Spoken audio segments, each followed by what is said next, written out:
નમસ્કાર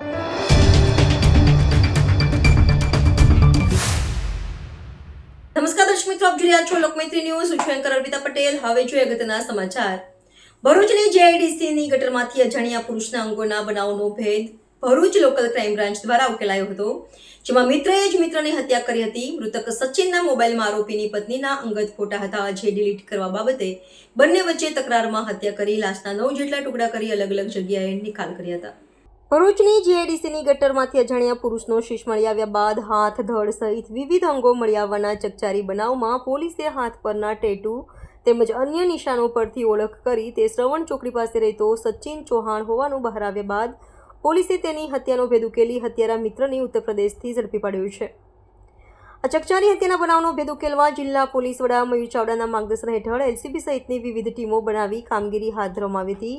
જે અનુસંધાને એલસીબી પોલીસ ઇન્સ્પેક્ટર એમપી વાળાએ ટીમ સાથે તાત્કાલિક બનાવવાળી જગ્યાની વિઝિટ કરી માથાનો ભાગ મળેલ તેની આસપાસના સીસીટીવી ફૂટેજ એકત્રિત કરવા તેમજ અન્ય પુરાવો મેળવવા માટે એલસીબીની અલગ અલગ ટીમો બનાવવામાં આવેલ તથા અન્ય ટીમોને human source, technical, surveillance input મેળવવા કાર્યરત કરવામાં આવેલ. સતત ત્રીજા દિવસે ભરૂચ જીઆઈડીસીની ગટરમાં અલગ અલગ જગ્યાએથી વિવિધ માનવ અંગો મળતા રહેલ, જેમાં હાથ પર પડાવેલ ટેટુ તથા દાંતની કરાવેલ સર્જરીના આધારે મરણ જનારની ઓળખ થયેલ અને આ મરણ જનાર સચિન ચૌહાણ 24 માર્ચથી મિસિંગ હોવાનું જણાવેલ અને તેને મિત્ર શૈલેન્દ્ર સાથે છેલ્લે બેઠક થયેલ. ત્યારબાદ મિત્ર શૈલેન્દ્ર પણ ભરૂચ છોડી જતો રહેલ હોવાથી આ દિશામાં ઊંડાણપૂર્વક તપાસ હાથ ધરતા ટેકનિકલ સર્વેલન્સના આધારે હકીકત જણાવેલ કે આ ગુનાનો શકમંદ શૈલેન્દ્ર ચૌહાણની હાજરી દિલ્હી આસપાસમાં છે, જેથી એલસીબીના પીએસઆઈ આરકે ટોરાણીની ટીમને તાત્કાલિક દિલ્હી ખાતે તપાસમાં મોકલી આપવામાં આવેલ અને તપાસમાં ગયેલ ટીમ દ્વારા એક દિવસ દિલ્હી તથા ઉત્તર પ્રદેશ ખાતે શૈલેન્દ્રના વતનના આસપાસના વિસ્તારમાં વોચ કરેલ. આ દરમિયાન શકમંદ ઉત્તર પ્રદેશના બિજનોર ખાતેથી મળી આવતા તેને ભરૂચ લાવી પૂછપરછ કરતા આરોપી શૈલેન્દ્ર ચૌહાણ ભાંગી પડેલ અને કેફિયત આપેલ કે મરણ જનાર સચિનના નામે પોતે લોન લીધેલ હતી, જેના હપ્તા બાબતે બંને વચ્ચે જીભાજોડી થતી રહેતી હતી. તેમજ સચિનના મોબાઈલમાં આરોપીની પત્નીના ફોટા હતા, જે ડિલીટ કરવા બાબતે બંને વચ્ચે તકરાર થયેલી, જેથી સચિનને ગળાના ભાગે છરીના ઘા મારી મોતને ઘાટ ઉતારી દઈ 9 જેટલા ટુકડા કરી તેનો સ્ત્રીના વેશમાં એક્ટિવા પર જઈ નિકાલ કરેલ હતો. આરોપી વિરુદ્ધ ભારતીય નાગરિક ન્યાય સંહિતાની સંલગ્ન કલમો મુજબ કાર્યવાહી કરી ભરૂચ શહેર સી ડિવિઝન પોલીસ સ્ટેશનમાં સોંપવા સાથે રિમાન્ડ માટેની તજવીજ હાથ ધરી છે. રિપોર્ટર ભરત મિસ્ત્રી, લોકમૈત્રી ન્યૂઝ, ભરૂચ. જે એના જે ટુકડા કર્યા મૃતકના શૈલેન્દ્રએ, આરોપીએ, એ ટુકડા એને જુદા જુદા સમયે રાત્રિના સમયે જુદી જુદી જગ્યાએ નાખવા જતો હતો. તે દરમિયાન એક વખતે એને એક મહિલાનું પોતાની ઓળખ છતી ના થાય એ હેતુસર એક વખતે મહિલાનું ગાઉન પહેરીને એ પોતાની એક્ટિવા મોપેડ જે છે એના ઉપર બેસીને મોઢા ઉપર દુપટ્ટો બાંધીને પણ નાખેલો હોવાનું એને જણાવેલું છે. આ વસ્તુ કરવા માટે એને એક જ્યારે આ એનું ખૂન કરી નાખેલું હતું એટલે શરીરના ટુકડા કરવા માટે એને ભરૂચમાં એક જગ્યાએથી જે આરી કહેવાય કે લોખંડની જે આરી આવે છે લાકડું કાપવાની, એ ટાઈપની આરી પણ પોતે ખરીદી હોવાનું જણાવેલું છે. આ દરમિયાન અમોને જ્યારે આ શૈલેન્દ્ર ઉપર વધુ જ્યારે પ્રથમ એના વિરુદ્ધમાં ગુનો દાખલ થયો ત્યારે શંકા ગયેલી, તો એ દરમિયાન અમે આરોપીના ઘરે એફએસએલની ટીમ સાથે ચકાસણી પણ કરાવેલી છે અને આરોપી શૈલેન્દ્રના ઘરે આ મૃતકને મારી નાખેલો તો એ બાબતના એના લોહીના પુરાવા, લોહીના સ્ટ્રેન પણ મળેલા છે.